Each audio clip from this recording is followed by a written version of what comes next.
ఇదిగోండి second some ఇది. So some ఏంటి ఒకసారి జాగ్రత్తగా చదవండి. Solve 2x + 3y = 11 and 2x - 4y = -24 and hence find the value of m from which y = mx + 3. నాన్న y = mx + 3 అంట. అదేవిధంగా రెండు ఈక్వేషన్స్ ఇచ్చాడు.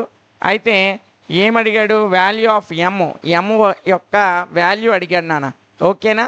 సో సింపుల్గా చాలా ఈజీగా దీని ఆన్సర్ బయటికి రాబట్టేస్తాను, అలా చూడండి. ఓకేనా? సింపుల్గా వచ్చేస్తుంది. ఫస్ట్ వాడు ఇచ్చిన ఈక్వేషన్స్ రాసేసుకుందాం నాన్న. Given equations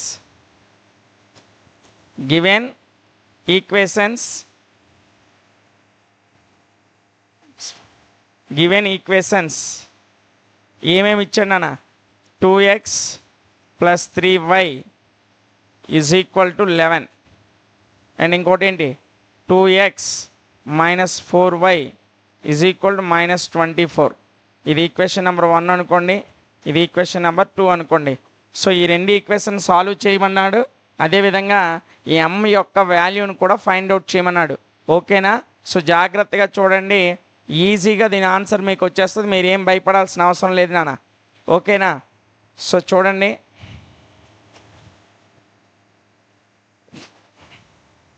from equation number 1 ఒకటో ఈక్వేషన్ నుంచి లేదా రెండో ఈక్వేషన్ నుంచి మీ ఇష్టమే.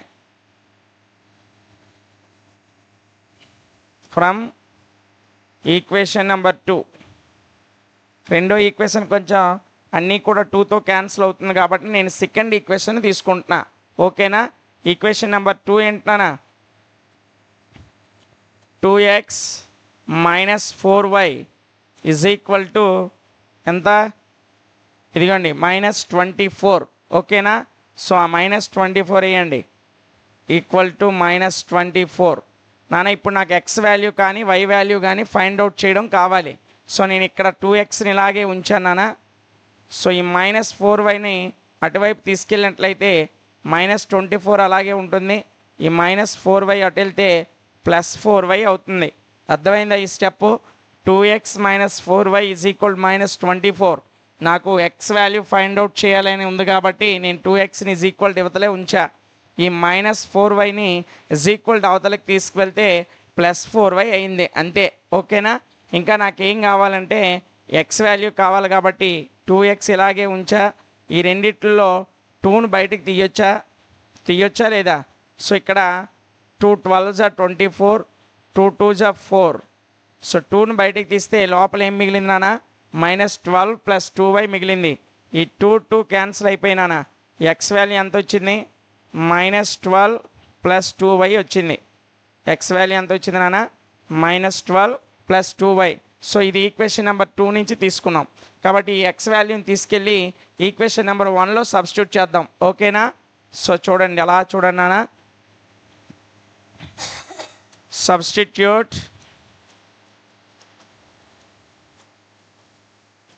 x in equation number 1.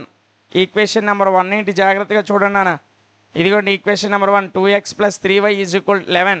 కాబట్టి ఆ ఈక్వేషన్లో మనం సబ్స్టిట్యూట్ చేద్దాం. 2x + 3y = 11. ఓకేనా? సో ఎక్స్ వాల్యూ ఇందులో సబ్స్టిట్యూట్ చేయండి నాన్న. 2x ఎంత వచ్చింది? -12 + 2y వచ్చింది +3y = 11. ఇదిగో నాన్న 2xకి బదులు వాల్యూ సబ్స్టిట్యూట్ చేశాను +3y = 11. ఓకేనా? 2 × 12 ఎంత నాన్న? 24. ఏ 24? -24 + 2 2s are 4, పక్కన y ఉంది +3y = 11 నాన్న. ఓకేనా? ఎంత వచ్చింది? 11. సో చూడండి 4y + 3y ఎంత నాన్న? 7y అవతల ఎంత ఉంది? 11. ఇక్కడ ఉన్నటువంటి -24 అవతలకు వెళ్తే ఏమవుతుందన్నా? +24 అవుతుంది. ఓకేనా? సో అలా చూడండి నాన్న. 7y = 11 + 24 35. y ఇటువైపు 7 ఏం చేస్తుందన్నా? మల్టిప్లై చేస్తుంది. అటువైపు వెళ్తే ఏమవుతుంది? డివైడ్ చేస్తుంది. సో 35/7. 7 1 జా 7 5 జా. సో వై వాల్యూ మనకు వచ్చేసింది నాన్న. వై ఈజ్ ఈక్వల్ టు ఎంత వచ్చింది? 5 వచ్చింది. వై ఈజ్ ఈక్వల్ టు ఎంత వచ్చింది నాన్న? 5. ఈ వై ఈజ్ ఈక్వల్ టు 5 అనేటువంటి ఈ వాల్యూని మొదటి రెండు ఈక్వేషన్లో అంటే ఈక్వేషన్ నెంబర్ 1లో కానీ ఈక్వేషన్ నెంబర్ 2లో కానీ సబ్స్టిట్యూట్ చేసామనుకోండి మనకి ఎక్స్ వాల్యూ వచ్చేస్తుంది. ఓకేనా? సో సబ్స్టిట్యూట్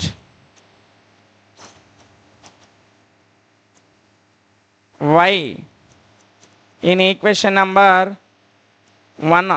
ఒకటో ఈక్వేషన్లో వేసేద్దాం నాన్న. ఒకటో ఈక్వేషన్ ఏంటి ఒకసారి జాగ్రత్త చూడండి. 2x + 3y = 11. 2x + 3y = 11. So 2x అలాగే రాశాను +3 y వాల్యూ ఎంత నాన్న? 5 వచ్చింది. సో 5 సబ్స్టిట్యూట్ చేశా. ఓకేనా? సో జాగ్రత్తగా చూడండి. 2x + 3 × 5 ఎంత నాన్న? 15 = 11. ఓకేనా? So 2x = 11. ఈ +15 అటువైపు తీసుకెళ్తే ఎంత అవుతుంది నాన్న? -15 అవుతుంది. ఓకేనా? సో -15. సో 2x = 11 - 15 అంటే -4 నాన్న. ఓకేనా? సో ఇక్కడ x ని 2 ఏం చేస్తుంది?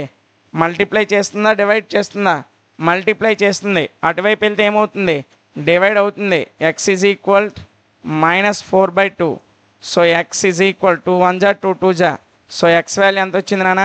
-2 వచ్చింది. x వాల్యూ ఎంత వచ్చింది? -2. y వాల్యూ ఎంత వచ్చింది? 5 వచ్చింది. అయితే మనకి ఇంకొక వాల్యూ ఫైండ్ అవుట్ చేయమన్నాడు. ఏమన్నాడు? m వాల్యూ ఫైండ్ అవుట్ చేయమన్నాడు. ఓకేనా? సో అది కూడా చేసేద్దాం. అలా చూడండి. Given y = mx + 3. ఇదేనా ఇచ్చాడు వాడు? చూడండి. y = mx + 3 కదా ఇచ్చాడు. జాగ్రత్తగా చూడండి నాన్న. y వాల్యూ ఎంత అయింది? y వాల్యూ మనకి ఎంత వచ్చింది? 5 వచ్చింది. = m. x వాల్యూ ఎంత వచ్చింది? -2 + 3. ఓకేనా? సో 5 ఆ +3 ఇటు తీసుకురండి నాన్న. -3 m × 2 -2m. -2 × m ఎంత నాన్న? -2m. సో 5లో 3 పోతే 2 ఉంటుంది. -2m. ఓకేనా? సో ఇప్పుడు నాకు m వాల్యూ కావాలి. సో m వాల్యూ కావాలంటే m = ఈ 2 ఇటువైపు వస్తే -2/2 అవుతుందన్న. 2 2 క్యాన్సిల్ అయిపోతే 1. సో దేర్ ఫోర్ m = ఎంత నాన్న? -1. m = ఎంత? -1. సో రెండు ఈక్వేషన్స్ని సాల్వ్ చేసి x వాల్యూ తీసుకొని వచ్చాం, y వాల్యూ తీసుకొని వచ్చాం. ఫైనల్గా m వాల్యూ కూడా ఫైండ్ అవుట్ చేసాం. ఓకేనా? చాలా ఈజీగా ఉంటుంది. రేపు ఎగ్జామినేషన్లో కంపల్సరీగా ఈ క్వశ్చన్ వస్తుంది కాబట్టి స్టార్ మార్క్ పెట్టుకొని రాసుకోండి. ఓకేనా? సో ఇది సెకండ్ ప్రాబ్లం యొక్క ఆన్సర్ నాన్న.